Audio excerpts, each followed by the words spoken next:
پھر درود بھیجے گا محمد و آل محمد اللہم صلی علی محمد آل محمد وعجل فاتحہ. بسم اللہ الرحمن الرحیم الحمد للہ الرحمن الرحیم مالک یوم الدین ایاک نعبد و ایاک نستعین اهدنا الصراط المستقیم صراط الذین انعمت علیہم غیر المغضوب علیہم ولا الضالین. اہل بیت اطہار علیہ السلام کی عظمت پر ایک بار پھر درود بھیجے گا محمد و آل محمد صلی اللہ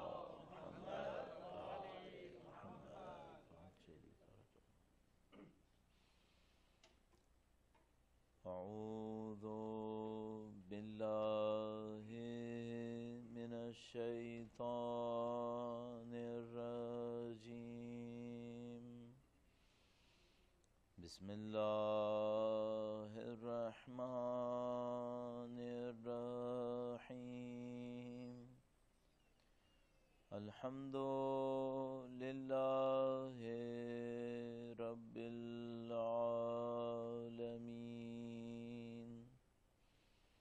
والصلاة والسلام علی سید الانبیاء والمرسلین حبیب الہ العالمین ابی القاسم محمد صلی علی محمد وعلى آلہ الطیبین الطاہرین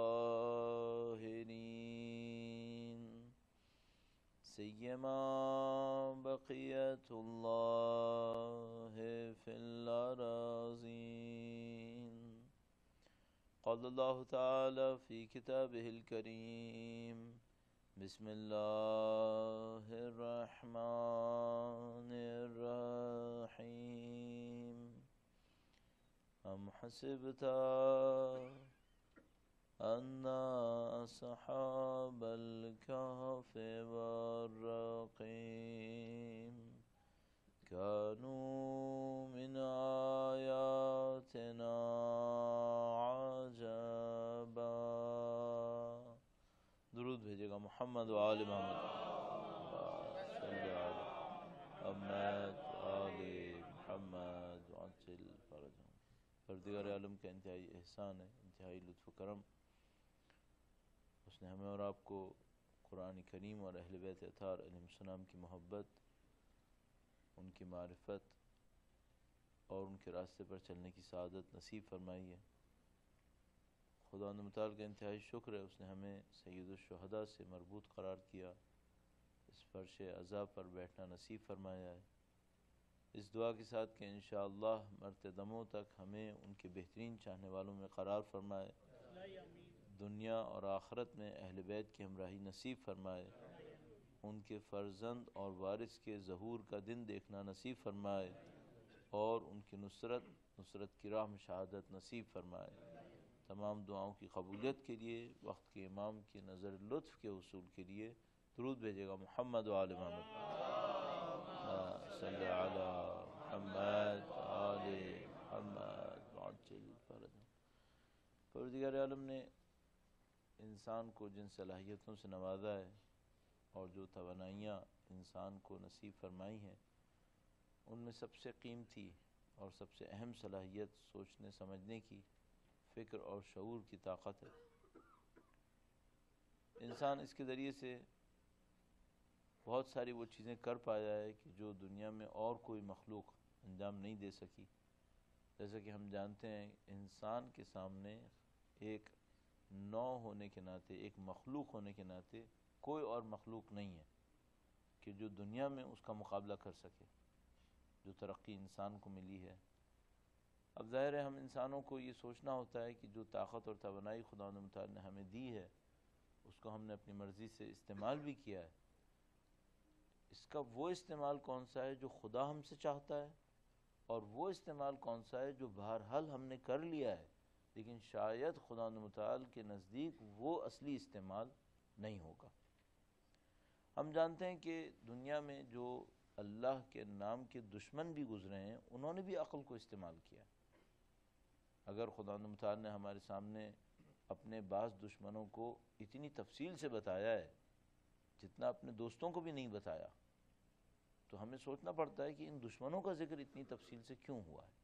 اس کی مثال آپ کی خدمت میں عرض کروں گا، درود بھیجے گا محمد و آل محمد صلی اللہ محمد آل محمد وعجل فرج۔ ہم جانتے ہیں کہ 1,24,000 انبیاء میں سے 100 انبیاء کے نام بھی قرآن میں نہیں ہیں،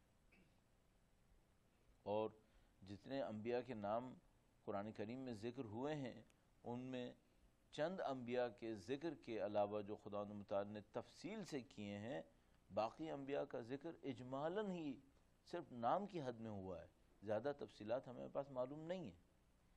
لیکن خداوند متعال نے اس کے باوجود کہ متعدد انبیاء کا نام بھی ذکر نہیں کیا، اور کیا تو بہت اجمالاً کیا، اپنے بعض دشمنوں کا ذکر بہت تفصیل سے کیا، اور اس سلسلے میں نہ صرف ایک دفعہ بلکہ ایک ہی واقعے کو کئی دفعہ بھی بیان کیا۔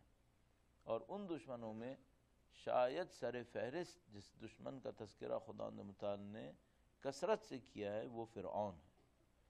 اور ہم جانتے ہیں کہ قرآن کریم نے کس طریقے سے اپنے اس دشمن کی طاقت کو بھی بیان کیا ہے، کمزوری کو بھی بیان کیا ہے۔ یہ بھی ہمیں معلوم ہے کہ فرعون جیسا دشمن بھی عقل کو استعمال کیے بغیر نہیں بنا ہوگا، اس نے بھی عقل کو استعمال کیا ہوگا، اور اپنی دانش میں اس نے شاید وہ کام کیے ہوں گے جو اس دنیا کے اعتبار سے ناقابل تصور تھے۔ تو جب ہم اس مثال کو دیکھتے ہیں، فرعون کی طاقت کو دیکھتے ہیں، فرعون کے کام کو دیکھتے ہیں، تو ہمارے سامنے فوراً یہ سوال آتا ہے کہ کہیں ایسا نہ ہو کہ آج کی دنیا میں بھی عقل کے ایسے استعمال ہو رہے ہوں جو خداوند متعال کو زیادہ پسند نہ ہوں، لیکن بہرحال عقل کا استعمال ہے، طاقت تو ہے۔ تو دین کے ذریعے سے ہمیں جاننا ہوتا ہے کہ کس طریقے سے ہم نے استعمال کرنا ہے، کس جگہ کے اوپر استعمال کرنا ہے، کن پیرامیٹرز کو ہم یہ کہیں گے کہ یہ جو عقل کا استعمال تھا یہ وہ تھا جو خداوند متعال چاہتا تھا۔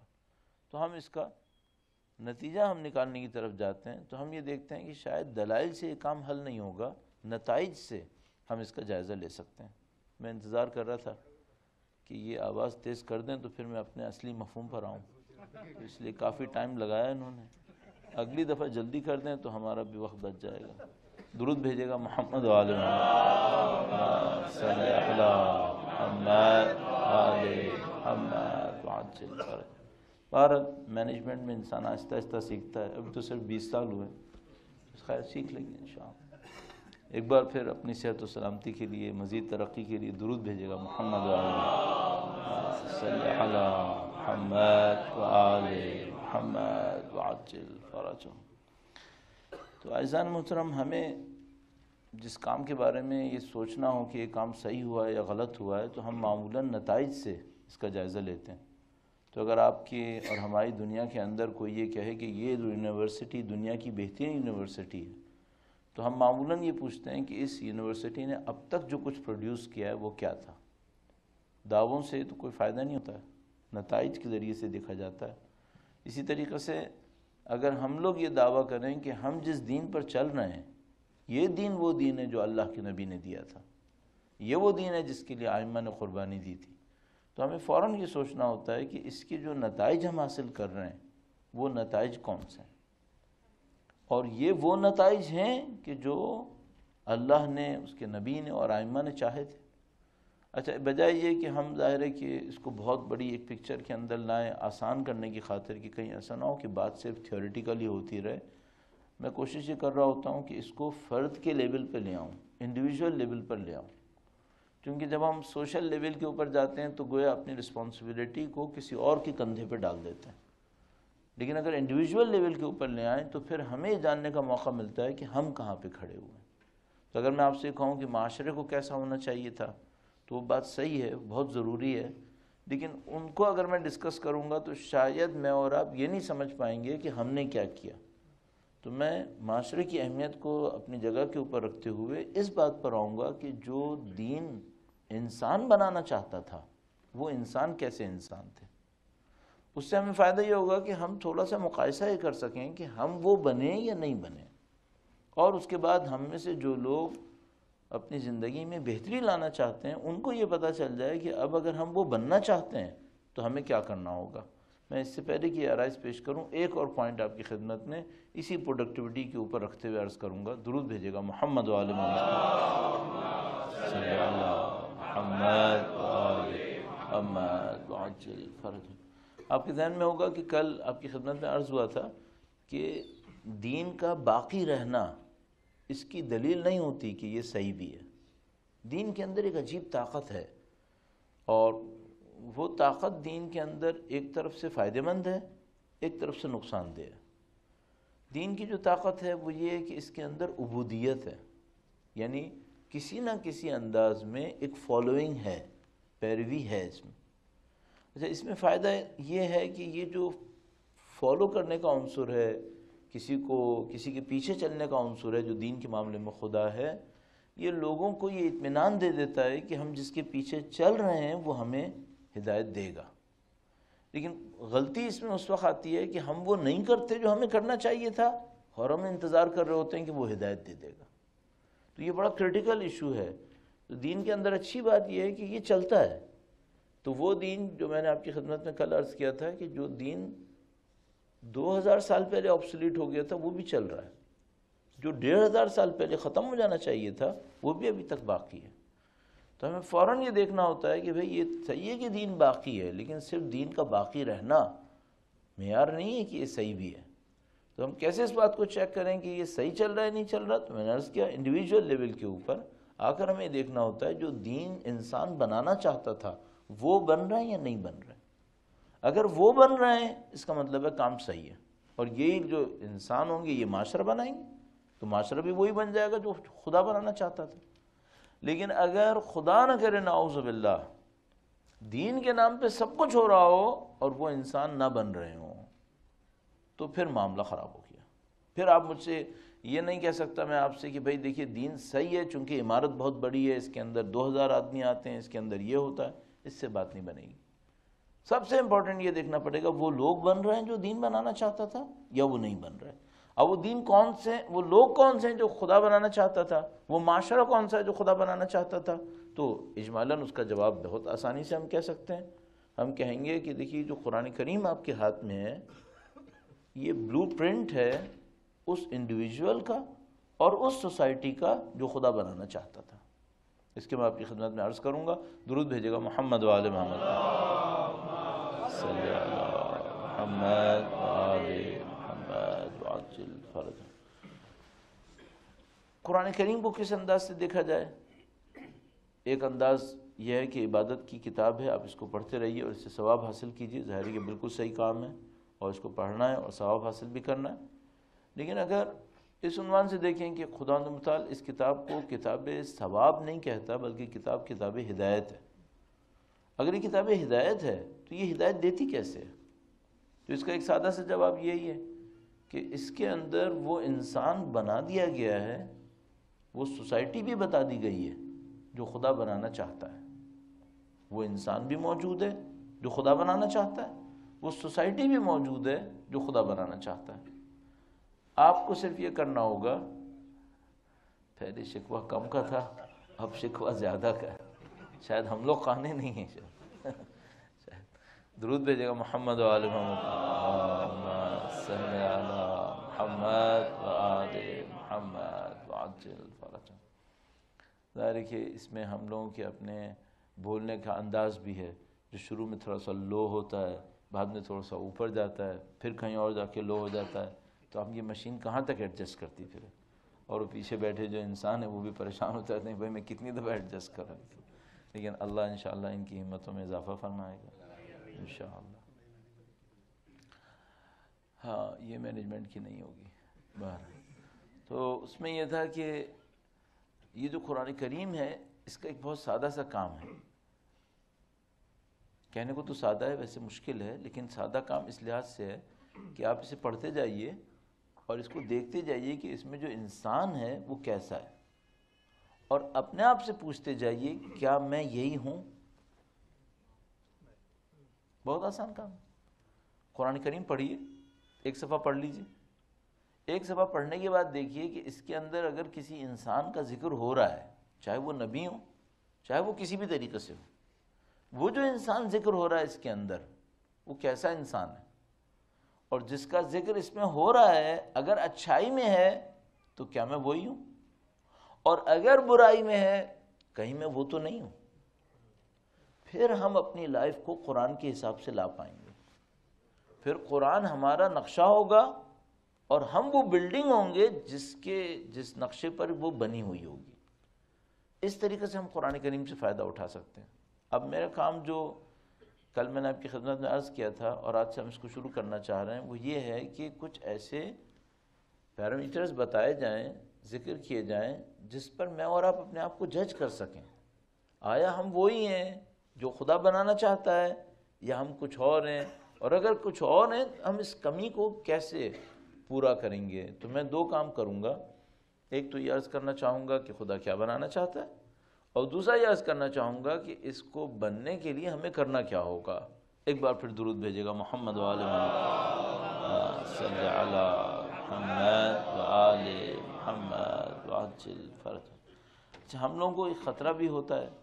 خطرہ ہمیں یہ ہوتا ہے، جو میں اس سے پہلے پوائنٹ عرض کرنا چاہتا تھا جب وہ مائک کی بات ہوئی، وہ یہ ہوتا ہے کہ الحمدللہ ہم جتنے بولنے کے ماہر ہیں، اور 20 سال سے زیادہ ہو گیا بولتے ہوئے، آپ اس سے زیادہ سننے کے ماہر ہیں. آپ لوگوں کو بھی مثلاً 20 سال ہو گئے سنتے ہوئے. ہمیں خطرہ اس بات کا لگا رہتا ہے کہ کہیں ایسا نہ ہو کہ ہم لوگ بولتے رہیں اور آپ سنتے رہیں اور دین وہیں کا وہیں رہے، نہ ہم پہ دین کا اثر ہو نہ آپ پہ دین کا اثر. خطرہ ہمیں یہ لگا رہتا ہے. اچھا، آپ خود انصاف سے بتائیے، زیادہ تر ایسا ہی نہیں ہو رہا؟ زیادہ تر ایسے ہی ہو رہا ہے. لوگ 10 سال سے بول رہے ہیں اور لوگ 10 سال سے سن رہے ہیں، اور جو جہاں تھا وہ وہیں کھڑا ہے. اب تو ایسا ہو گیا ہے کہ اب تو کیمپس بھی چینج نہیں ہو رہے، جو جس کیمپ میں تھا وہ وہیں پر ہے. یوں لگ جیسے ساری چیزیں ایسی سیٹل ہو گئی ہیں کہ اب اس نے تبدیل نہیں ہونا ہے. یہ بہت خطرناک بات ہے. اگر دین کے نام پر اتنا کام ہوتا رہے اور لوگوں میں اسی حساب سے ڈیولپمنٹ نہ ہو تو امام فرماتے ہیں کہ یہ ہلاکت کی نشانی ہے. آپ کو معلوم ہے، آپ نے بچپن سے وہ حدیث سنی ہے کہ جس کے 2 دن برابر ہوئے وہ ہلاک ہو گیا. تو یہ جو ابھی آپ نے اور میں نے ایکسیپٹ بھی کیا ابھی کہ موو نہیں کر رہی چیزیں، اس کا مطلب ہے ہلاکت ہو رہی ہے. ریسورسز ہلاک ہو رہی ہیں، ٹائم ہلاک ہو رہا ہے، نعمتیں ہلاک ہو رہی ہیں، اور خدا ان سب پہ سوال کرے گا کہ جب اتنا کچھ ہو رہا تھا تو موو کیوں نہیں کر رہے تھے؟ اور ظاہر ہے کہ ہمیں موومنٹ پازیٹیولی چاہیے، ڈیولپمنٹ کے اندر چاہیے. تو عزیزان محترم، حقیقت یہ ہے کہ میں نے بھی اس کو مذاق میں رکھ کے کہا آپ سے، چونکہ زیادہ تر یہ آسان راستہ ہوتا ہے، لیکن یہ معاملہ بہت سیریس ہے. اس کی وجہ مجھے ایک اور سمجھ میں آتی ہے، وہ یہ کہ اگر انسانوں کے اندر اپنے علم کے حساب سے اس ریسیپروکل ترقی نہ آئے تو علم ہاتھ سے نکل جاتا ہے. یہ قانون ہے خدا متعال کا. اس قانون کو مولا چھٹے امام نے بیان فرمایا. درود بھیجے گا محمد و آل محمد و آل محمد وعجل فرج. اور یہ انتہائی نفیس حدیث 2 انداز میں بیان ہوئی ہے. اس کے دونوں انداز کو آیت اللہ بہجت اپنے خطوط میں اور اپنے بیانات میں مکرر ذکر کر چکے ہیں. ماشاءاللہ. درود بھیجے گا محمد و آل محمد صلی علی محمد و آل محمد وعجل فرج. وہ بہت تذکرہ کر چکے ہیں اپنے خطوط کے اندر بھی، اپنے بیانات کے اندر بھی. اس میں انہوں نے فرمایا، یہ روایت 2 انداز میں بیان ہوئی ہے. کافی کے اندر یہ روایت ہے، اصول کافی کے اندر فرمایا کہ جو جانتے ہو اس پر عمل کرو، جو نہیں جانتے وہ خدا سکھا دے گا. اور ایک اور بیان میں فرمایا، امام ہی کے حوالے سے منقول ہے، جو جانتے ہو اس پر عمل کرو، جو نہیں جانتے وہ خدا سنبھال لے گا. بس دو انداز ہوئے، جو جانتے ہو اس پر عمل کرو، جو نہیں جانتے وہ خدا سکھا دے گا، اور جو جانتے ہو اس پر عمل کرو، جو نہیں جانتے وہ خدا سنبھال لے گا. لیکن ان دونوں کا ایک مطلب ہے کہ اگر تم جو جانتے ہو اس پر عمل نہیں کرو گے تو پہلے میں عمل کرنے کے نتیجے میں کیا تھا؟ جو نہیں جانتے وہ خدا سکھا دے گا. اب یہ ہوگا جو جانتے ہو وہ خدا بھلا دے گا، خدا بھلا دے گا. اس کا مطلب کیا ہوا؟ اس کا مطلب یہ قانون ہوا جو ابھی آپ کی خدمت میں عرض ہوا کہ اگر علم کے حساب سے ریسیپروکل عمل نہیں بڑھا تو جو علم تھا یہ بھی ہاتھ سے نکل جائے گا. اب میں پھر آپ سے پوچھوں گا، کیا ہمارے معاشرے کی دینی علمی سطح اور تنزل کی طرف تو نہیں جا رہی؟ ایک وجہ شاید یہی ہو سکتی ہے کہ ہم جو جان رہے ہیں اس پر عمل نہیں کر پا رہے ہیں، اور اس کی وجہ سے جو ہم جانتے تھے وہ بھی ہمارے ہاتھ سے نکلے جا رہا ہے. اور مجھے اس سے بھی زیادہ خطرناک کام یہ لگ رہا ہے کہ یہ جو نکلے جا رہا ہے یہ ہماری نسل سے سرایت کر کے اگلی نسل میں اور زیادہ تیزی سے جا رہا ہے، اور وہاں حالت اور خراب ہوتی جا رہی ہے جس کی شاید ذمہ دار ہم قرار پائیں گے. تو عزیزان محترم، ہمارے پاس صرف ایک راستہ ہے. اگر ہم اس روایت کو قبول کر رہے ہیں، اور میں آپ کی خدمت میں عرض کر رہا ہوں روایت اوتھینٹک ہے، روایت صحیح ہے، اور آیت اللہ کا اس سے استناد کرنا وہ خود اس بات کی ایک دلیل ہے، کم سے کم شاہد تو ہے.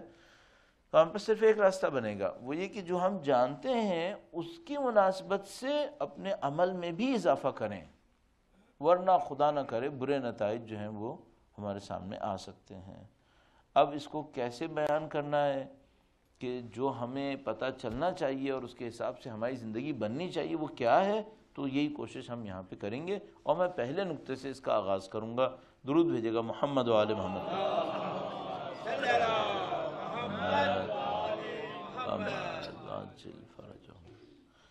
عزیزان محترم، دین کی تعلیمات کے اندر کچھ تعلیمات ایسی ہیں جو فرعی تعلیمات ہیں، جو آپ برانچز کہہ سکتے ہیں ان کو، اور کچھ تعلیمات ایسی ہیں جو اتنی فنڈامنٹل ہیں کہ ان کے بغیر دین میں کوئی گزارا نہیں ہو پائے گا. میں ایک التجا کرتا چلا جاؤں، دوسری مجلس ہے. سرکار میرے ساتھ بہت بڑی ایک مشکل یہ ہے کہ مجھے پڑھانے کا 30-35 سال کا تجربہ ہے. اچھا، اس 30-35 سال کے تجربے کے نتیجے میں، اور اس میں سے ظاہر مجلسیں پڑھنے اور درس دینے کا بھی آ گیا، تو ویسے تو ہم اسکولز کے اندر 25-30 بچوں کو پڑھایا کرتے تھے. بہت کوئی خراب کلاس ہوئی تو 30-35-40 بھی ہو گئے. لیکن ہم مجلسیں کافی عرصے سے پڑھ رہے ہیں، تو اس میں یہ ہوتا ہے کہ آپ جہاں کہیں بھی بیٹھے ہوئے اور آپ کچھ کر رہے ہوئے، تو میں آپ کو گارنٹی سے کہہ رہا ہوں کہ آپ نظر آ رہے ہیں.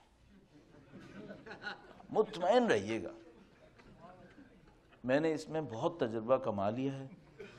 تو آپ سامنے بیٹھے ہوں یا پیچھے بیٹھے ہوں، آپ سیدھے ہاتھ پہ بیٹھے ہوں یا الٹے ہاتھ پہ بیٹھے ہوں، اس سے کوئی فرق نہیں پڑے گا.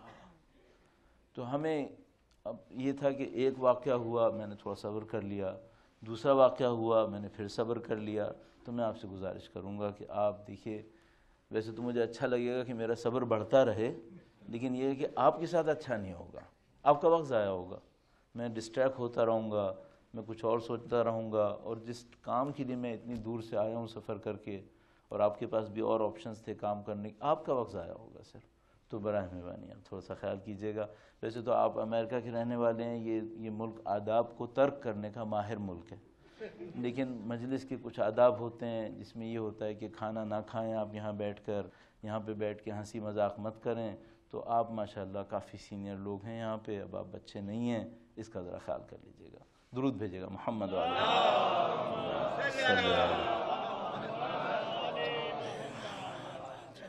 اصل میں جو کوئی بھی یہاں پہ آیا تھا 30-40 سال پہلے، اس کو یہ پڑھ لینا چاہیے تھا کہ 30 سال بعد کیا ہونے والا ہے. سینئرز بھی وہ کریں گے جو ہمارے یہاں پرائمری کے بچے کرتے ہیں، یہ اس وقت پڑھ لینا چاہیے تھا. لیکن اب تو ظاہر نہیں پڑھا گیا، تو اب یہاں تک آئی گئے، کوئی بات نہیں، اللہ بہتر کرے گا انشاءاللہ. ایک بار پھر درود بھیجے گا محمد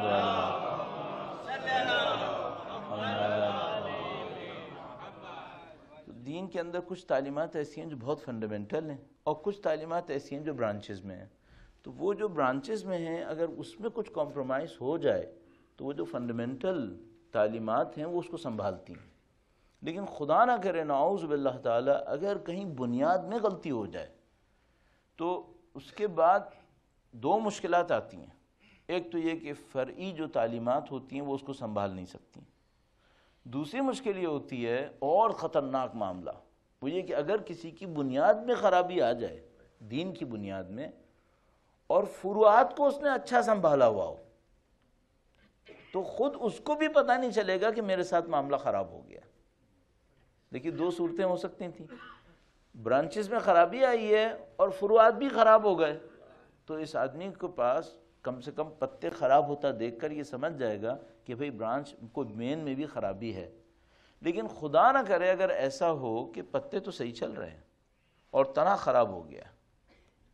پودوں میں تو نہیں ہوتا ایسا لیکن دین میں ہو سکتا ہے. تو خود اس کو بھی پتہ نہیں چلے گا کہ بنیاد خراب ہو چکی ہے اور یہ پتے دیکھ کر سوچتا رہے گا کہ میرا دین صحیح چل رہا ہے. یہ بہت خطرناک صورتحال ہے. تو اب شیطان بھی اتنا مکار ہے کہ وہ پتوں پہ حملہ نہیں کرے گا. وہ پتوں کو صاف رکھے گا تاکہ آپ اور میں پتے دیکھتے رہیں کہ یہ صاف صحیح چل رہا ہے معاملہ اور وہ جا کے حملہ کرے گا مین روٹس کے اوپر. اب میرا کام اس سلسلے میں یہ ہونا چاہیے جو مسلسل کوشش کر رہا ہوں اس طرف آپ کو لے کر بھی آؤں اور آپ کے سامنے اہمیت بھی واضح کرتا چلوں اور عمل کے میدان میں بھی رکھوں اور کچھ چیزیں جو غلط ہو رہی ہیں اس کو بھی پوائنٹ آؤٹ کرتا رہوں جس کو اب میں کم کروں گا. تو میری کوشش یہ ہونی چاہیے کہ میں یہ بتاؤں کہ وہ جو فنڈامنٹل پرابلمز آتی ہیں وہ کون سی ہوتی ہیں جس کے ہوتے ہوئے پتوں کا تر و تازہ ہونا زیادہ فائدہ مند نہیں ہوگا. تو وہ جو فنڈامنٹل پرابلمز ہیں اس کو دیکھنا چاہیے. اچھا اس کو ہم لوگ کہاں سے دیکھ سکتے ہیں؟ اس کا ایک راستہ تو یہ ہوتا ہے کہ ہمارے جیسے لوگ جنہوں نے تھوڑا بہت سوسائٹی کے بارے میں سوشل سائنسز میں پڑھا ہے تھوڑا بہت دین کے معاملے میں پڑھا ہے وہ لوگ اپنی انالیٹیکل اسکلز کو استعمال کریں. تو ہم لوگ یہ کہتے ہیں کہ بھئی یہ وہ کام نہیں ہے جس کے اندر ہم اپنی انالیسس کے اوپر بھروسہ کر سکیں. اس میں جو ہمیں کرنا ہوتا ہے وہ یہ کہ جس نے ہمیں دین دیا ہے اس نے ہمیں بیماریاں اور بیماریوں کی نشانیاں بھی بتائی ہوں گی ورنہ سسٹم پرفیکٹ نہیں ہے. اس کا مطلب ہے تو جس نے ہمیں دین دیا ہے اس نے ہمیں سب بتایا ہے کہ جو دین اس نے دیا ہے اس میں بنیادی خرابی کہاں آتی ہے اور اس خرابی کو دور کیسے کیا جائے. تو یہ جو ہم سیشن کر رہے ہیں اس میں ہم کوشش یہ کریں گے کہ دین کی تعلیمات کی روشنی میں یہ دیکھیں کہ کسی دیندار معاشرے میں بنیاد میں جو خرابی آتی ہے اس کی نشانیاں کیا ہیں اور انہیں کیسے صحیح کیا جا سکتا ہے. تو بہت کرٹیکل کام ہے اگر ہم احساس کریں کہ ہمیں کیا کرنا چاہیے یہاں پر. اچھا میں خاص کر یہاں پہ یہ کام کیوں کر رہا ہوں؟ یہاں پہ اس لیے کر رہا ہوں عزیزان محترم کہ جب کوئی کمیونٹی پرانی ہو جاتی ہے تو وہ اس زوم میں آ جاتی ہے کہ ہمارے اندر کوئی خرابی نہیں ہے. یہ ہمارے ان محلوں میں اور ان شہروں میں زیادہ ہوا ہے جہاں پر دین پرانا تھا, جہاں پہ لوگ نئے نئے دیندار ہوتے ہیں وہ اس قسم کا کوئی دعویٰ نہیں کرتے اور اس قسم کی کسی زوم میں بھی نہیں آتے. لیکن جہاں کمیونٹی پرانی ہوتی ہے, جہاں ادارے پرانے ہوتے ہیں, وہاں پر یہ معاملہ زیادہ تیزی سے آتا ہے کہ وہاں پر کچھ چیزیں خرابیاں مین میں چلی جاتی ہیں اور وہاں پہ لوگوں کو پتہ نہیں چل پاتا کہ خرابی مین میں آ چکی ہے. تو وہاں زیادہ اچھی جگہ ہوتی ہے کہ اس کو ڈسکس کیا جائے. البتہ کیا اس کا مطلب یہ ہوتا ہے کہ ہم یہ کہہ رہے ہیں کہ وہاں پر وہ خرابیاں یقیناً ہوں گی؟ نہیں, یہ میں نہیں کہنا چاہ رہے. ہم یہ کہہ رہے ہیں یہ ہوتا ہے, آپ خود جج کریں آپ کے ہاں نہ ہو گیا ہو. یہ نہیں کہنا چاہ رہے کہ ہم مثال کے طور پر ہم آپ سے کہہ رہے ہیں کہ ہم وہ خرابیاں بتا رہے ہیں جو آپ کے ہاں دکھائی دی ہیں ہمیں. نہیں, ہم ہرگز یہ ایسا کوئی دعویٰ نہیں کر رہے, بلکہ ہم یہ کہنا چاہ رہے ہیں کہ معمولاً یہ ہو جاتا ہے. آپ اس کو خود جج کیجئے گا کہ آپ کے علاقے میں کہیں ایسا نہ ہو گیا ہو, آپ کی کمیونٹی کے اندر کہیں ایسا نہ ہو گیا ہو, اور اگر ہو گیا ہو تو آپ اس کو ریکٹیفائی کر لیں گے کہ کس طریقے سے اس کو صحیح کریں گے تاکہ آپ اپنے راستے کو مضبوطی سے چل سکیں. ایک بار پھر درود بھیجے گا محمد و آل محمد صلی محمد و آل محمد وعجل فرج. یہ جو روایات ہمارے پاس ہیں یہ بہت اچھا ذخیرہ ہے اس قسم کی کسی بھی کام کے لیے, کیونکہ ان روایات کے اندر جو الفاظ استعمال کیے جاتے ہیں نہ وہ تکلفاً استعمال کیے جاتے ہیں نہ وہ مجازاً استعمال کیے جاتے ہیں. آپ کو پتہ ہے ہم جیسے جو لوگ بولنے والے ہوتے ہیں، ظاہر ہم تو ریگولر خطیب نہیں ہیں، لیکن جو اچھے خطباء ہوتے ہیں تو وہ اپنے بولنے کے انداز پر اور الفاظ پر بہت محنت کرتے ہیں. تو بعض اوقات الفاظ کو سنبھالنے کے لیے کچھ تکلفات استعمال کر لیے جاتے ہیں، اور بعض اوقات آپ کو پتہ ہے شاعر جب قافیے کو دیکھتا ہے کہ تنگ آیا ہے تو وہ بہت جفنگ پہ آتا ہے اور بہت زیادہ ظلم بھی کرنے لگتا ہے معانی کے اوپر، چونکہ اس کو قافیہ جوڑنا ہوتا ہے. قرآن اور روایات کے اندر بہت بڑا کمال یہ ہے کہ حق اہم ہے، تکلف اور مجاز کی کوئی ضرورت نہیں ہے. یہاں پہ حق ہے، اور اگر کہیں آپ کو قافیے کا ملنا نظر بھی آتا ہے تو اس میں حق پر کوئی کمپرومائز نہیں کیا گیا. تو مثال کے طور پر اگر آپ سورہ رحمان پڑھتے ہیں جس کے آخر میں ہمیشہ الف نون آ رہا ہوگا، تو اس کا مطلب یہ نہیں ہے کہ الف نون کو لانے کے لیے کہیں حق پر کمپرومائز کیا گیا ہوگا.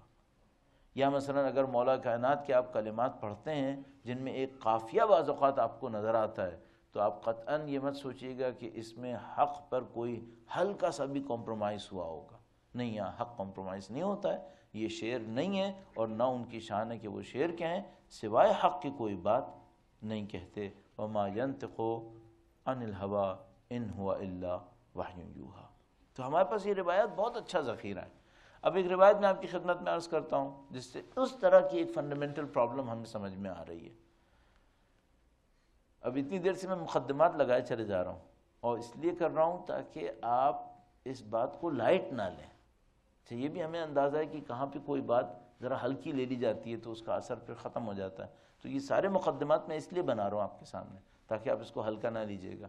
اللہ کے رسول نے ایک روایت ارشاد فرمائی ہے، اور یہ روایت اہل بیت اطہار علیہ السلام کی چاہنے والوں کی کتب میں معتبرہ میں بھی ہے، اور جو دوسرے فرق سے تعلق رکھنے والے اہل سنت وغیرہ ہیں ان کی کتب کے اندر بھی یہ روایت موجود ہے. اس کو سب نے ایکسیپٹ کیا ہوا ہے، یعنی سب کا مطلب جتنے بھی مشہور و معروف ہمارے پاس گروہ ہیں. اور یہ روایت مضبوطی کے اعتبار سے ان روایات میں شمار کی جاتی ہے کہ اگر کوئی عالم 40 روایات چنتا ہے تو ان میں ایک یہ آ جاتی ہے معمولاً. یعنی پوری روایات میں سے اگر کوئی 40 انتخاب کرتا ہے، جس کو ہم لوگ 40 حدیث تعبیر کرتے ہیں، 40 احادیث، تو یہ روایت اس کے اندر آ جاتی ہے. میں روایت آپ کی خدمت میں عرض کروں گا، اور وہ آپ نے بہت دفعہ سنی ہوگی، اس کے امپلیمنٹ کرنے کے اوپر بات آئے گی، وہ زیادہ امپورٹنٹ رہے گا. روایت آپ نے بہت دفعہ سنی ہوئی ہے. درود بھیجے گا محمد و آل محمد.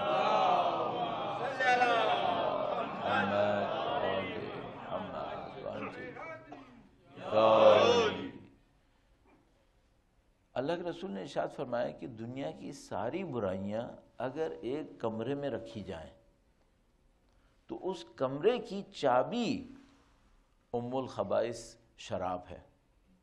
یہ بہت مشہور روایت ہے. اگر دنیا کی ساری خرابیاں ایک کمرے میں رکھی جائیں تو اس کمرے کی چابی شراب ہے. اس کا مطلب کیا ہے؟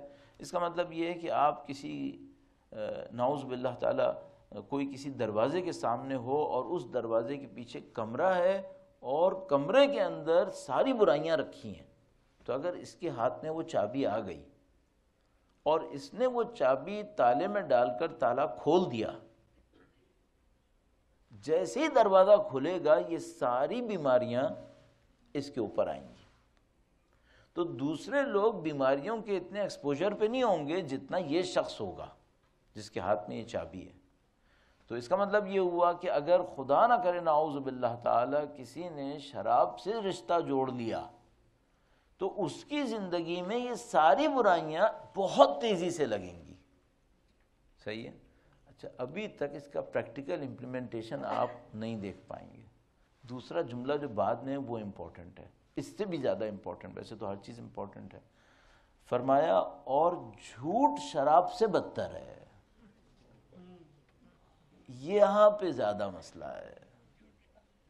اب جو سینیریو بنا ہے وہ یہ بنا ہے کہ اگر ایک کمرے میں بیماریاں ہیں اور کوئی آدمی نعوذ باللہ تعالی شراب سے وابستہ ہے تو وہ آدمی بیماریوں کی زد میں ہے، دنیا کی ساری بیماریاں اسے لگیں گی.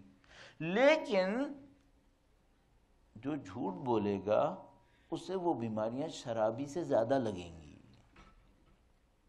اچھا اب ہمارے معاشرے میں ہمارے جو لمیٹڈ کمیونٹی کا لیول ہے، اس میں تقریباً یقینی بات ہے کہ یہ جو پہلی بیماری تھی یہ عمومیت کے ساتھ نہیں آئے گی، لیکن بہت قوی احتمال ہے کہ دوسری بیماری عمومیت کے ساتھ آ سکتی ہے۔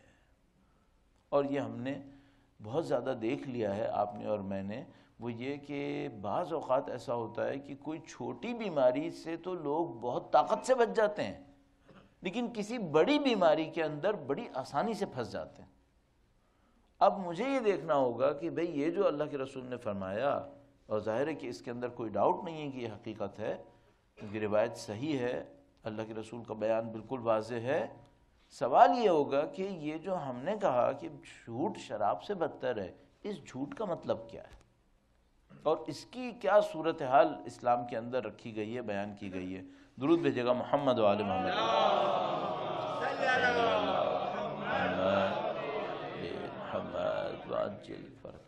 اچھا اگر ہم جھوٹ کا جو مقابل ہے یعنی ضد، اگر ہم اس کو دیکھ لیں تو پھر ہمیں اس کو سمجھنے میں بہت آسانی ہو جاتی ہے۔ جیسے کہ مولانا ارشاد فرمایا تُعْرَفُ الْأَشْيَاءُ بِأَضْدَادِهَا، امام نے فرمایا کہ چیزوں کو ان کی اپوزٹس کے ذریعے سے، ازداد کے ذریعے سے پہچانا جاتا ہے۔ تو ہمارے سامنے جو جھوٹ ہے اس کے مقابلے میں آتا ہے سچائی، اور جو شخص سچا ہو، اگر واقعاً سچا ہو، تو ہم اس کے لیے ایک اور لفظ بھی استعمال کرتے ہیں، اس کے لیے کہتے ہیں مخلص، پرخلوص۔ تو اب ہمارے پاس دو کوالٹیز آ گئیں، ایک ہو گئی سچائی اور خلوص، اور ایک ہو گئی جھوٹ، اور اس کے مقابلے میں اگر اس خلوص کا معنی استعمال کریں جو ہم سچائی کے ساتھ ایفیلیٹ کر رہے ہوتے ہیں، تو سامنے آئے گا مکاری، اس میں آئے گی مکاری۔ صحیح؟ تو اب جناب علی ہمارے پاس چار ٹرمنالوجیز آ گئیں، ایک جھوٹ ہے، اور جھوٹ سے ایفیلیٹڈ جو بندہ ہے اس کو ہم کہتے ہیں مکار، اور ایک طرف سے سچ ہے اور سچ سے ایفیلیٹڈ جو بندہ ہے اس کو ہم کہتے ہیں پرخلوص۔ صحیح؟ اچھا آپ ظاہر ہے سمجھ رہے ہیں کہ میں نے سادگی کو مکاری کے مقابلے میں کیوں نہیں رکھا ہے، چونکہ سادگی کے اندر ایک بے وقوفی کا عنصر بھی لوگوں کے ذہن میں آتا ہے، تو اس خاطر میں نے سادگی کے لفظ کو اس میں نہیں رکھا ہے، بلکہ خلوص کو لکھ رکھا ہے جو ہوشیاری کے ساتھ بھی آ سکتا ہے۔ لیکن اگر میں سادگی کہتا تو اس میں تھوڑا سا نائب پن کا اور بیوقوفی کا سا ایک عنصر جو ہے وہ لوگوں کو سمجھ میں آنے لگتا ہے۔ تو ہمارے پاس چار اصطلاحات آ گئے ہیں انسان محترم، ایک جھوٹ اور سچ، اور جھوٹ کے ساتھ ایفیلیٹڈ مکاری، اور سچ کے ساتھ ایفیلیٹڈ پرخلوص ہونا۔ اچھا اب اس کا امپلیمنٹیشن کیسے ہوگا؟ درود بھیجے گا محمد و آل محمد۔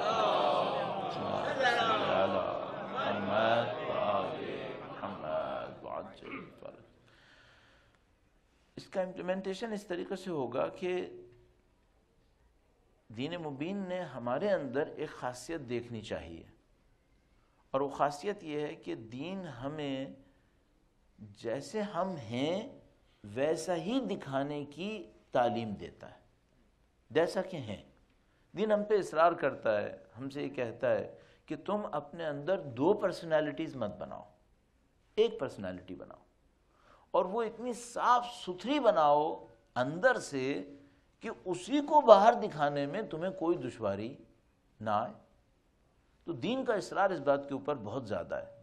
اب دیکھیے میں تیسری ٹرمنالوجی لانے والا ہوں اس کے مقابلے میں، اس کے ساتھ ساتھ اگر جھوٹ ہے اور اس کے ساتھ مکاری ہے، اس کے پیچھے ایک اور صفت چھپی ہوئی ہے، اور انتہائی خطرناک صفت ہے، اور وہ ہے منافقت۔ وہ منافقت۔ اب اگر ادھر سے آ جائیے تو سادگی ہوگی، خلوص ہوگا، اور اس کے ساتھ ہمیں منافقت کے مقابلے میں ایک چیز رکھنی پڑے گی، اور ٹرمنالوجی کے حساب سے اردو میں ہم کچھ اور رکھیں گے، لیکن عربی میں دینی متون کے اندر، دینی ٹیکسٹ کے اندر وہاں پر مومن رکھا ہوا ہے، منافق کے مقابلے میں مومن ہے۔ صحیح؟ اب ہمارے پاس 6 اصطلاحات آ گئیں۔ جھوٹ ہونا کیا؟ جھوٹ، مکار اور منافق، ادھر سے سچ، مخلص اور مومن۔ صحیح؟ اچھا ابھی 6 اصطلاحات تو آ گئیں، ابھی پریکٹیکل امپلیمنٹیشن نہیں آیا ہے، اب پریکٹیکل امپلیمنٹیشن پہ جاتے ہیں۔ ایک بار پھر درود بھیجے گا محمد محمد وآل محمد وعجل فرج۔ عزیزان محترم، آپ یہ مت کہیے گا کہ یعنی مت سوچیے گا کہ میں بہت سادگی کے ساتھ اس کو لے کے چل رہا ہوں، یہ سادہ سادہ باتیں ظاہر ہے آپ نے ساری زندگی سنی ہے، مجھے تھوڑا سا وقت دیجیے گا تاکہ میں اس کو امپلیمنٹ کر سکوں۔ عزیزان محترم، ہمیں اپنی زندگی میں فوراً یہ دیکھنا ہوتا ہے کہ یہ جو 6 صفتیں ہیں، اگر میں اپنے آپ کو ٹائٹل دینا چاہوں تو میں کس ٹائٹل کے اندر اپنے آپ کو رکھوں گا؟ مجھے فوراً یہ دیکھنا پڑتا ہے۔ اچھا، اس کو پہچاننا بہت دشوار کام ہے کہ انسان کوئی اپنی غلطی کو پہچان سکے، تو ہمیں بہت اس کو پریکٹیکلی سمجھنا ہوتا ہے۔ وہ اس طریقے سے، مثال کے طور پر میری جو پہلی عادت ہے وہ ہے کہ میری زبان سے سچ نکلتا ہے، یا میری پہلی عادت یہ ہے کہ میری زبان سے کچھ اور نکلتا ہے اور مجھے سچ بولنے کے لیے تھوڑا سوچنا پڑتا ہے۔ یہ کیا ہے؟ اب ایک اور، میری پہلی عادت یہ ہے کہ جب میں کسی بندے سے ملتا ہوں تو یہ سوچتا ہوں کہ اس سے مجھے کیا ملنے والا ہے، یا میری پہلی عادت یہ ہے کہ جب میں کسی بندے سے ملتا ہوں تو اس معاملے میں نہیں پڑتا کہ مجھے اس سے کیا ملنے والا ہے۔ دو، میری پہلی عادت یہ ہے کہ جو میں اندر ہوتا ہوں وہی باہر دکھا دیتا ہوں، یا میری پہلی عادت یہ ہے کہ میں اس بات کا خیال کرتا ہوں کہ باہر مجھے کچھ اور دکھانا ہے، اندر کچھ اور بھی ہو سکتا ہے۔ اس سے ہم اپنی زندگی کو جج کر سکتے ہیں کہ ہم اس میدان میں کہاں کھڑے ہیں۔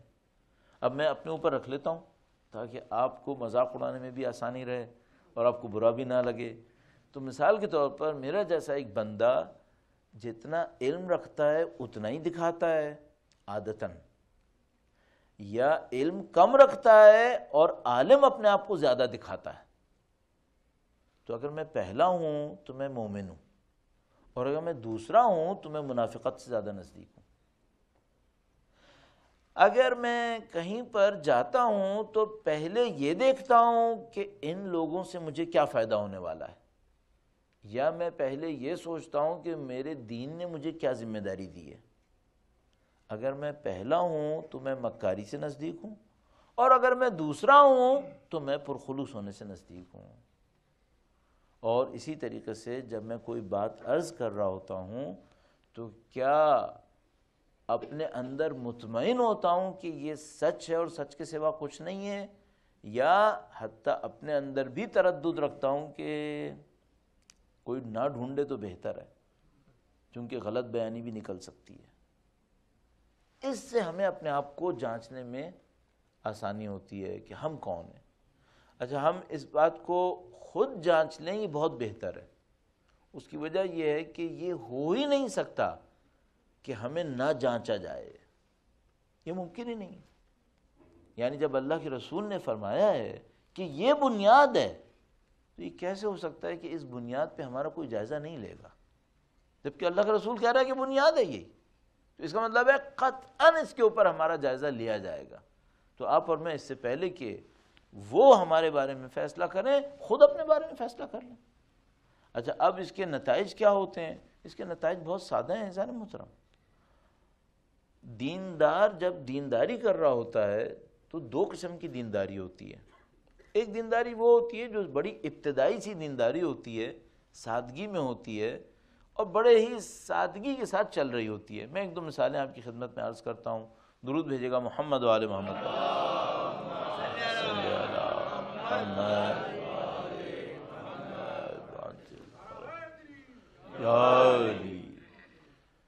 کوئی شخص کسی محلے میں گیا، کسی گاؤں میں، گاؤں ایک زمانے میں سارے ہی گاؤں تھے، لیکن ایک کوئی علاقہ ذرا زیادہ پیچھے ہوگا، تھوڑا کم وہاں پہ لوگوں کے آنا جانا ہوگا تو اسے گاؤں تعبیر کیا جاتا تھا باہر۔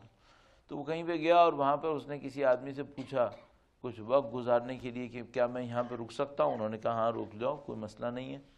تو وہ رک گیا۔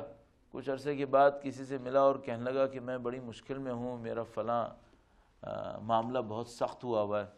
تو اس نے کہا کہ دعا کرو اللہ سے۔ تو اس نے کہا کہ میں دعا تو کر رہا ہوں لیکن کچھ اور بھی سوچنا پڑے گا۔ تو اس نے کہا کہ اگر تم دعا کر رہے ہو تو تمہارا معاملہ حل کیوں نہیں ہوا پھر؟ تو اس نے کہا کہ اس لیے کہ میں دعا کر رہا ہوں لیکن شاید حل ہوگا شاید حل نہیں ہوگا. کہنے لگا نہیں ہمارے ساتھ ایسا نہیں ہوتا, ہم لوگ اگر دعا کرتے ہیں تو معاملہ حل ہو جاتا ہے. تو یہ جو نیا آدمی تھا وہ پریشان ہو گیا, کہنے لگا کیا تمہارے ساتھ یہ ایسا ہوتا ہے کہ تم جو دعا کر لیتے ہو پوری ہو جاتی ہے؟ تو اس نے کہا کہ کیا تمہارے ساتھ ایسا نہیں ہوتا کیا؟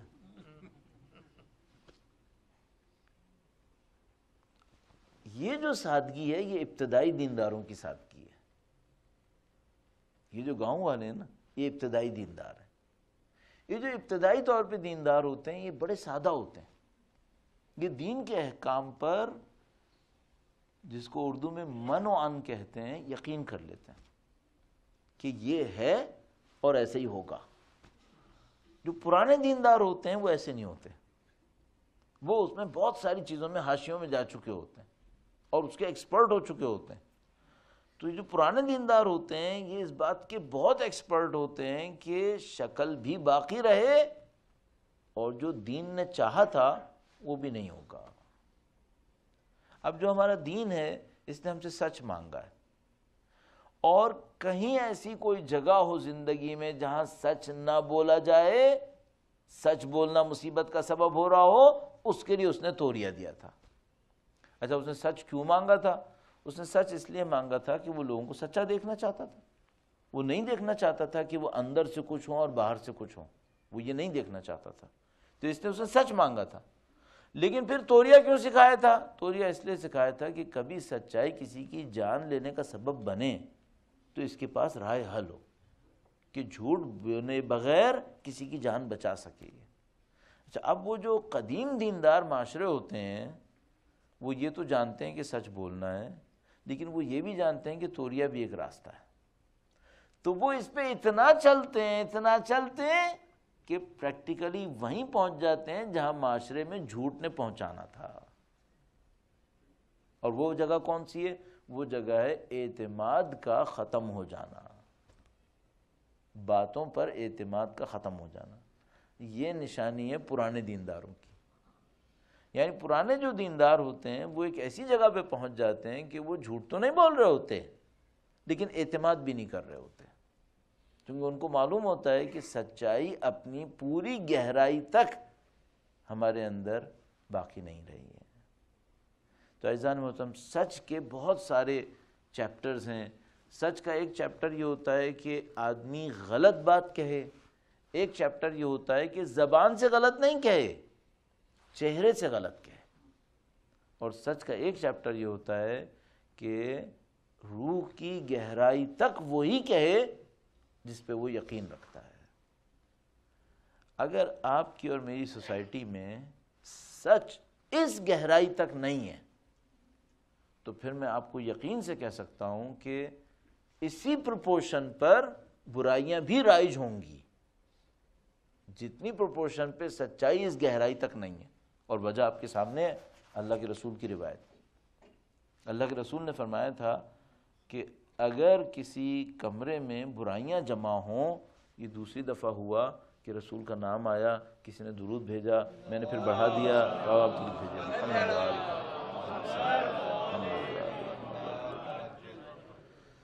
درود پڑھنا ظاہر ہے برکت کا سبب ہوتا ہے, اس سے دلوں کو اور نورانیت ملتی ہے اور اس سے اللہ کی برکتیں نازل ہوتی ہیں, اس لیے بہت اچھا کام ہے. الحمدللہ. اللہم صلی علی محمد. تو اللہ کے رسول نے جو بیان دیا اس کی روشنی میں اگر کسی معاشرے کے اندر سچائی کا وہ لیول نہیں ہوا, یا زبان والی سچائی, یا چہری والی سچائی, یا روح والی سچائی, تو جو لیول نہیں ہوا اسی لیول کے اگینسٹ برائیاں آ چکی ہوں گی, قطعاً آ چکی ہوں گی. کیونکہ اللہ کے رسول نے یہی کہا تھا کہ جو جھوٹ ہے وہ شراب سے بدتر ہے بیماریوں کو لینے میں. تو اب آپ تصور فرمائیے اگر ہم سے کوئی یہ کہے کہ مولانا ہمارے معاشرے میں بہت ساری برائیاں آ گئی ہیں, صحیح ہے, تو میں اس روایت کی روشنی میں فوراً یہ سوچوں گا کہ اس معاشرے میں سچائی کا درجہ کم ہوگا. جتنا سچائی کا درجہ کم ہوتا جائے گا اتنا ہی برائی کا درجہ بڑھتا چلا جائے گا. اچھا اب ہم لوگوں کے ساتھ ایک اور مشکل ہے، بعض اوقات ہمیں برائی تو بری لگ رہی ہوتی ہے لیکن برائی کو ختم کرنے کا راستہ ہمیں پتہ نہیں ہوتا۔ برائی تو بری لگتی ہے لیکن یہ پتہ نہیں ہوتا کہ برائی آئی کہاں سے ہے۔ میں ایک اجتماعی مثال آپ کی خدمت میں عرض کرتا ہوں، درود بھیجے گا محمد و آل محمد۔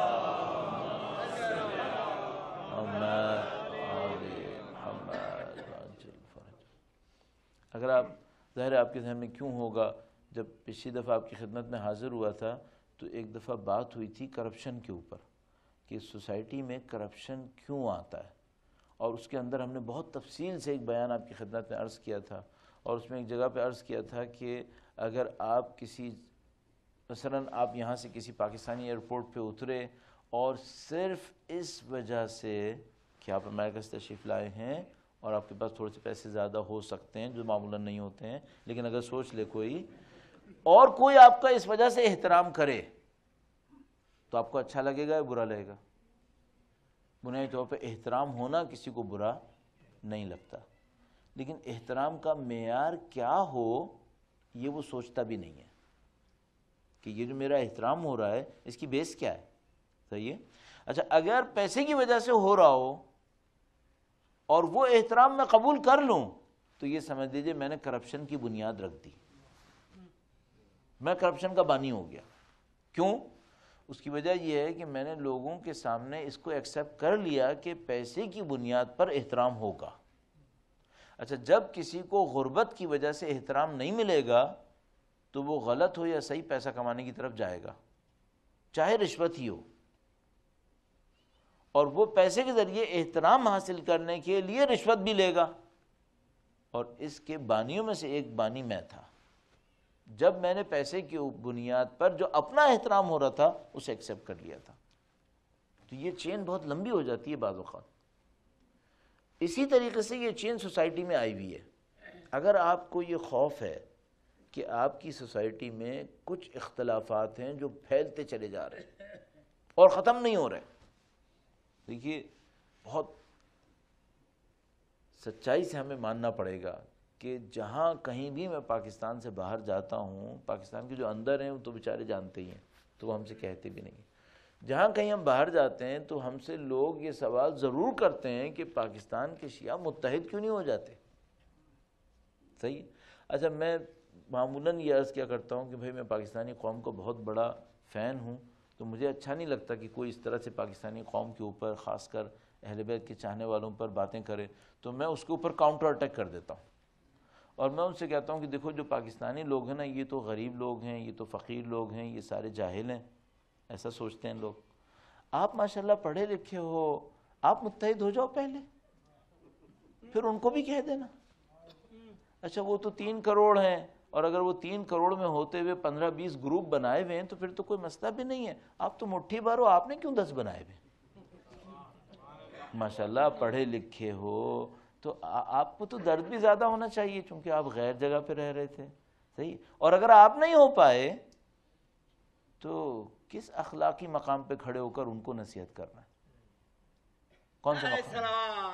اللہم صلی علی محمد آل محمد وعجل فرج۔ تو اس طرح کہہ کے میں بعض اوقات معاملے کو ختم کرنے کی کوشش کرتا ہوں، لیکن ایک بات تو رہ جاتی ہے، وہ یہ کہ یہ جو اختلافات ہیں واقعاً ہیں کیوں؟ واقعاً کیوں ہیں؟ تو واقعاً کیوں ہیں کی وجہ یہاں تک آئے گی، وہ یہ کہ اگر ہم نے رسول اللہ کی اس روایت کو قبول کر لیا ہے، اللہم صلی علی محمد، تو اللہ کے رسول نے ہمیں بتایا ہے کہ اگر تم سچائی پہ گئے تو برائیوں سے بچ جاؤ گے، اور جتنا تم سچائی سے دور جاؤ گے برائیوں سے نزدیک تر ہوتے چلے جاؤ گے۔ تو اگر مجھ سے کوئی یہ کہے کہ پاکستان کے معاشرے میں اختلاف کیوں ہے تو میں ان سے کہوں گا کہ اس وجہ سے کہ یہ سچے نہیں ہیں۔ اگر سچائی پہ رہتے تو یہ اختلاف نہیں آنا تھا۔ اچھا اب یہاں تک تو بات ہو گئی تھیوریٹیکل، اب مجھ سے کوئی یہ کہہ سکتا ہے کہ بھائی ایسا ہے کہ سچائی پہ ہم رہیں کیسے؟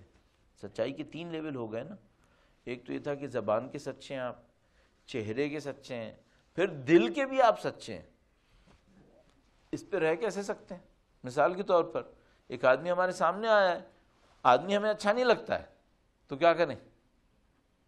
کیا اس سے منہ پہ کہہ دیں بھائی ایسا ہے کہ آپ زیادہ اچھے نہیں لگ رہے ہیں، صحیح ہے، بلکہ اس میں بھی تکلف کیوں کہیں بھائی بالکل اچھے نہیں لگ رہے ہیں آپ، بلکہ اور ہے کہ آپ کو دیکھ کے میرے دل میں جلن ہوتی ہے، کیا ہم یہ کہیں؟ نہیں عزیزان محترم، یہ تو بہت ہی معاملہ خراب ہو جائے گا۔ پھر اس کا ایک اور طریقہ ہوگا، اس کا ایک طریقہ یہ ہوگا کہ جس سے جو آپ کو اچھا نہیں لگ رہا، آپ اپنے آپ سے پوچھیں کہ اس میں کون سی ایسی خرابی ہے جس کی بنیاد پہ یہ برا ہے، اور میرے اندر کیا ایسی خرابیاں نہیں ہیں جس کی بنیاد پہ میں بھی اتنا ہی برا ہوں گا؟ جس خدا نے میری برائیوں کے باوجود مجھے چھوڑا ہوا ہے، اس کے ساتھ میں اتنی سختی کیوں کر رہا ہوں؟ اگر اس کے 4 عیب مجھے پتہ چل گئے ہیں تو کیا میرے 5 عیب اللہ کو پتہ نہیں ہے؟ جبکہ اس نے مجھے چھوڑا ہوا ہے اور اس نے میرے عیوب کے اوپر پردے بھی ڈالے ہوئے، تو کیا مجھے حق ہے کہ میں اس کو رسوا کروں؟ اگر میں یہ سوچنا شروع کروں تو پھر مجھے ایک اور بات سمجھ میں آئے گی، وہ یہ کہ مجھے اس بندے سے نفرت نہیں کرنی چاہیے، مجھے اس بندے سے دشمنی نہیں کرنی چاہیے۔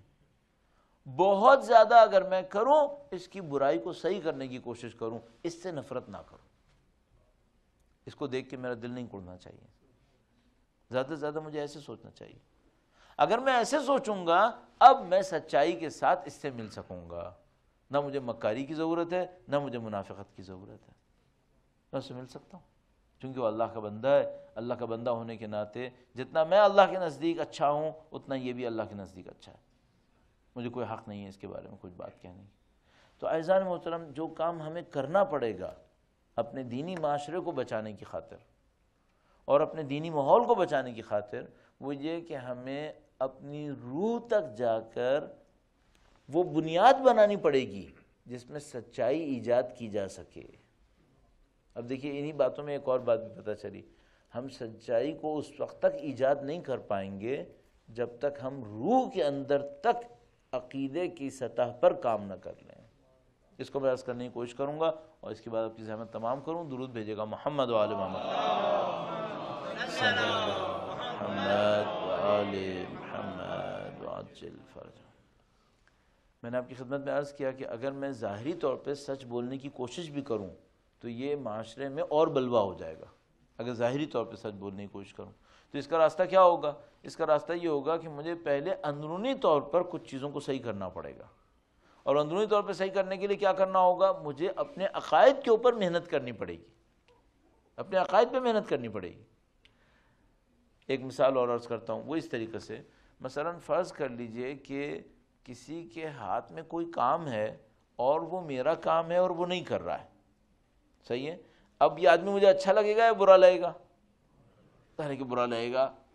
اچھا، اگر مجھے اس بات کا یقین ہو جائے کہ کام کرنا یا نہ کرنا خدا کا ہے، اس کی کوئی حیثیت نہیں ہے، کروانا یا نہ کروانا خدا کا کام ہے، اس کی کوئی حیثیت بیچ میں نہیں ہے، تو میں اس سے چڑھوں؟ نہیں، مجھے خدا سے رجوع کرنا چاہیے اور پہلے وہاں پہ صحیح کرنا چاہیے، اور خدا سے کہنا چاہیے کہ خدا میرے ذہن میں ایک طلب ہے کہ تو یہ کر دے، اور اگر تو نہیں بھی کر رہا ہے تو میں تیرا بندہ ہوں، میں راضی رہوں گا۔ بندوں سے چڑھنے کی کیا ضرورت ہے؟ لیکن مسئلہ یہ ہے کہ عقائد کی اتنی بنیاد تک ہم کب جائیں گے؟ عقائد کی اتنی بنیاد تک ہم جاتے نہیں ہیں، چونکہ نہیں جاتے ہیں تو سچائی کا معاملہ بھی نہیں سنبھال پا رہے، اور جب سچائی کا معاملہ نہیں سنبھال پا رہے تو نعوذ باللہ تعالیٰ جھوٹ پہ جا رہے ہیں، اور جب جھوٹ پہ جا رہے ہیں تو برائیاں اسی رفتار سے بڑھتی جا رہی ہیں۔ عزیزان محترم، میں نے آپ کو بہت وقت لیا، لیکن یہ وقت لینے کا جو سبب تھا وہ اس میکینزم کو بتانا تھا کہ اگر آپ کو صحیح کرنا ہے تو صحیح کہاں پہ کرنا ہے۔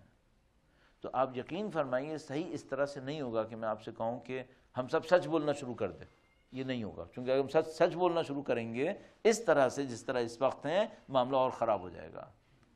تو ہمیں ایک اور کام کرنا پڑے گا، اور وہ یہ ہے کہ گہرائی میں جا کر، اپنے دل کی گہرائی میں جا کر اس بات کو سمجھنا پڑے گا کہ دنیا کے معاملات چل کیسے رہے، دنیا کے معاملات چلنے کیسے ہیں، کس نے چلانے ہیں، اور جو یہ گہرائی ہے اس پر ہم لوگ کتنے مطمئن ہیں۔ اگر آپ اس طریقے سے جائیں تو ہم ایک بنیادی نقطے پر پہنچیں گے، اور وہ بنیادی نقطہ ہے توحید کا۔ اب دیکھیے اتنی بڑی چین بنانے کے بعد اب ایک اور بات سمجھ میں آئی، اگر کسی کی توحید اچھی ہوئی تو وہ آدمی سچا ہوگا، اور اگر خدا نہ کرے نعوذ باللہ تعالی کسی کی توحید میں پرابلم ہے تو الٹیمیٹلی وہ آدمی سچائی سے محروم ہوگا۔ اب ایک اور نتیجہ لیتا ہوں، جو معاشرہ سچائی سے محروم ہوگا در حقیقت وہ توحید سے محروم ہے۔ اگر اس کے اندر توحید سچی ہوتی، صحیح ہوتی، تو اس کو جھوٹ پہ نہیں جانا تھا، وہ ہمیشہ سچ پہ رہتا۔ تو ہم دونوں طرف سے نتیجہ نکال سکتے ہیں، اگر کسی کو سچائی پہ آنا ہے تو اس کو توحید صحیح کرنی ہوگی، اور اگر کسی معاشرے کے اندر جھوٹ نافذ ہے اس کا مطلب ہے اس معاشرے کے اندر توحید صحیح نہیں ہے۔ اس نتیجے کو میں آپ تک خدمت میں عرض کرنا چاہ رہا تھا۔ درود بھیجے گا محمد و آل محمد۔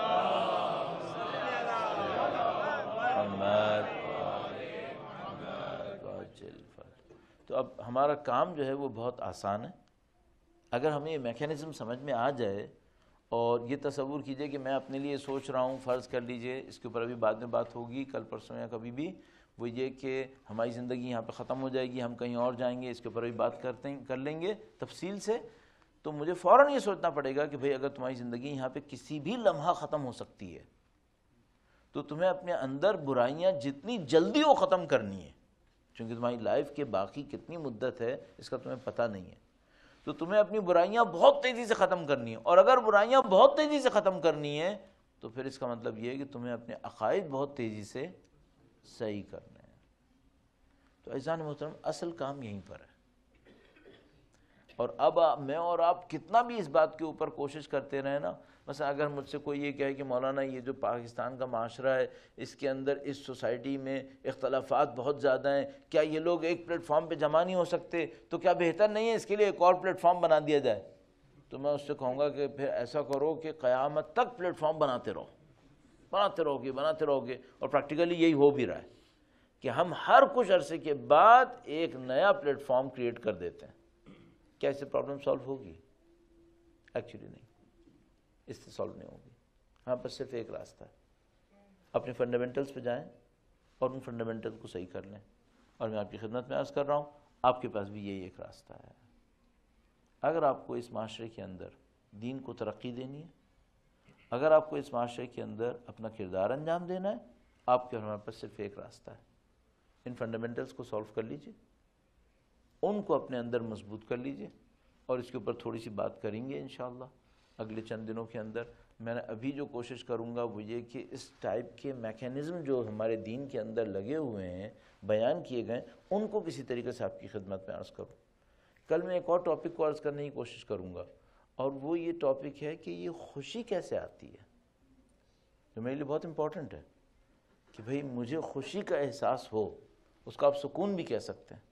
تو کل میں اس کو آپ کی خدمت میں عرض کرنے کی کوشش کروں گا کہ دین مبین کے اندر خوشی اور سکون یہ کیسے آتا ہے۔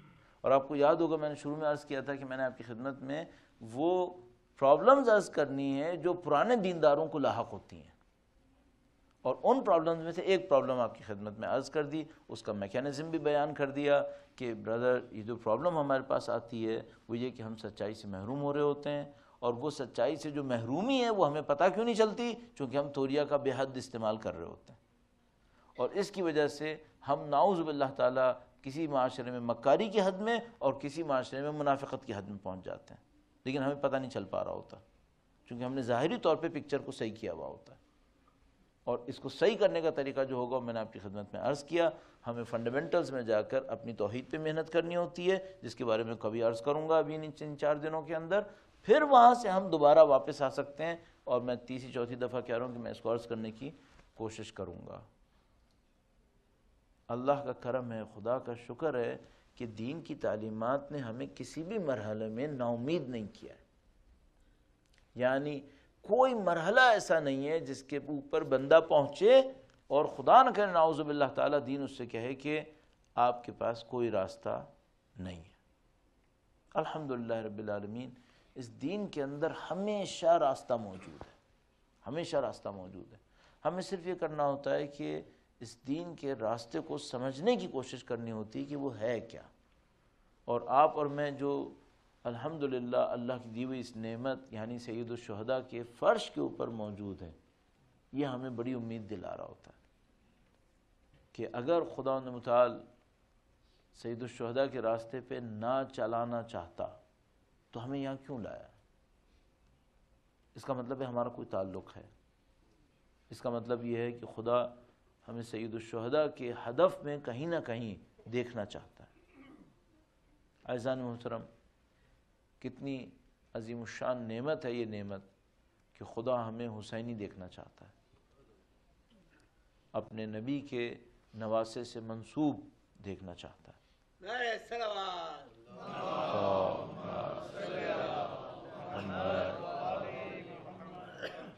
پروردگار عالم کا احسان ہے، اس نے ہمیں ایک ایسے دور میں پیدا کیا ہے کہ اہل بیت اطہار علیہ السلام کی عظمت اب لوگوں کے سامنے کسی حد تک آنا شروع ہوئی ہے۔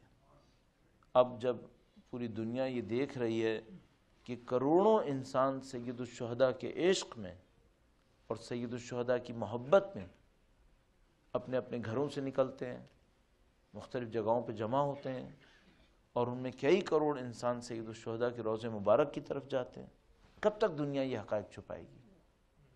الحمدللہ اب یہ حقائق لوگوں کے سامنے مسلسل ثابت ہو رہے ہیں، لیکن ہم جانتے ہیں کہ ان سب کے پیچھے کچھ پاکیزہ قربانیاں ہیں جن کا یہ نتیجہ ہے جو حاصل ہوا ہے۔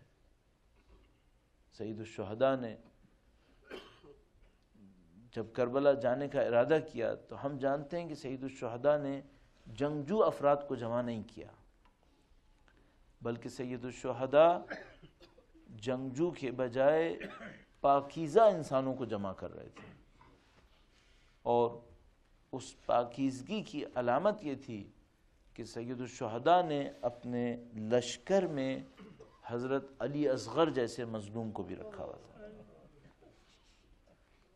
اگر کوئی جنگ پہ جا رہا ہو تو اس کو جنگجو افراد چاہیے ہوتے ہیں، لڑنے والے لوگ چاہیے ہوتے ہیں۔ جب سید الشہداء مدینے سے روانہ ہو رہے تھے تو متعدد لوگ آ کر ان سے یہ سوال کر رہے تھے کہ اے امام، آپ تو یزید کے مقابلے کے لیے جا رہے ہیں، آپ اہل خانہ کو کیوں لے کے جا رہے ہیں؟ آپ اپنے گھر والوں کو کیوں لے کے جا رہے ہیں؟ عزیزو، یہ سفر کا مہینہ ہے، حسب روایات اہل بیت اطہار علیہ السلام کی اسارت کا مہینہ ہے، ایک شہر سے دوسرے شہر جانے کا مہینہ ہے۔ جب بھی لوگ یہ سوال کرتے تھے سید الشہداء اس کے ذہن کی طاقت کے حساب سے اسے جواب دیا کرتے تھے، لیکن جب عبداللہ بن عباس نے یہ سوال کیا کہ فرزند رسول آپ اہل خانہ کو کیوں لے کے جا رہے ہیں، تو سید الشہداء عبداللہ بن عباس کو چچا جان خطاب کرتے تھے۔ سید الشہداء نے کہا کہ اے چچا جان، اللہ میرے اہل خانہ کو اسیر دیکھنا چاہتا ہے۔ ان اللہ شاء ان یراہن سبایا، خدا میرے خاندان کو اسیر دیکھنا چاہتا ہے۔ سید الشہداء ایک عجیب حقیقت کو بیان کر رہے تھے۔ سید الشہداء یہ فرما رہے تھے کہ چچا جان، میں شہید ہو جاؤں گا، ہمارے سارے مرد شہید ہو جائیں گے، اور وہ جو ہمارے پیغام کو بچا سکیں گے وہ ہمارے اہل خانہ ہوں گے۔ یہ درباروں اور بازاروں میں جائیں گے، یہ ساری مصیبتوں کو برداشت کریں گے، اور ان مصیبتوں کو برداشت کرتے ہوئے اس پیغام کو لوگوں تک پہنچائیں گے۔ عزیزان محترم، مدینے سے نکلنے کا ایک منظر بیان ہوا ہے۔ ہمیں معلوم ہے کہ جب اہل بیت اطہار علیہ السلام مدینے سے نکل رہے تھے تو ایک موقع کے اوپر ایک عجیب منظر آیا تھا کہ جب جوانان بنی ہاشم بی بی زینب کبریٰ سلام اللہ علیہا کے گھر کے سامنے کھڑے ہوئے تھے، یہ جوان دسیوں کی تعداد میں کھڑے ہوئے، اور اس موقع پر شاید حضرت ابو الفضل نے یا حضرت علی اکبر نے ندا دی کہ اے اہل مجمع اپنی نگاہوں کو جھکاؤ، عقیلہ عرب تشریف لا رہی ہیں۔ اس موقع پر بی بی زینب کبریٰ سلام اللہ علیہا اپنے گھر سے تشریف فرما ہوئیں اور عماری کے اوپر سوار ہوئیں، اور اہل خانہ نے اس عظمت کے ساتھ بی بی کو الوداع کیا۔ عزیزو، صرف 11 محرم کا دن سوچئے گا، 11 محرم کا وہ سخت دن آیا جب اپنی محنتوں کے ساتھ بی بی زینب نے سید سجاد کو سوار کیا، اور ایک موقع پر مقتل کا رخ کر کر کہا کہ اے بھیا اب مجھے کون سوار کرے۔ مجھے نہیں معلوم اس موقع کے اوپر مقتل میں کیا حالت رہی ہوگی، شہداء کی طرف سے کیا بیان آیا ہوگا، لیکن ہمیں یہ معلوم ہے کہ جب ایک موقع پر سید الشہداء نے عاشور کے دن مقتل میں یہ کہا تھا کہ اے میرے اصحاب با وفا، کل رات میں تمہیں آواز دیتا تھا تو تم آ جایا کرتے تھے، تو روایتیں بیان کرتی ہیں کہ لاشوں میں سے گویا ندا آئی کہ مولا مشیت ایزدی سے ہم مجبور، اگر ہمیں جان دلوائیں تو ہم بار بار حاضر ہوں گے۔ میں یقین سے کہتا ہوں کہ اگر بی بی زینب کبریٰ سلام اللہ علیہا نے مقتل کی طرف رخ کر کے یہ کہا ہو کہ علی اکبر مجھے کیوں سوار نہ کرا، تو یقیناً وہاں سے ندا آئی ہوگی کہ ہم موت کے ہاتھوں مجبور، ورنہ بی بی کے غلام حاضر ہیں۔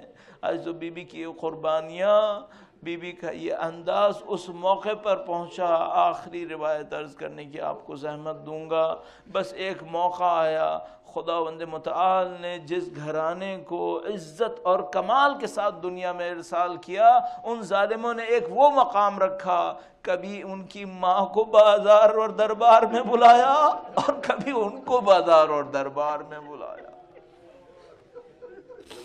الا لعنت اللہ علی القوم الظالمین وسیعلم الذین ظلموا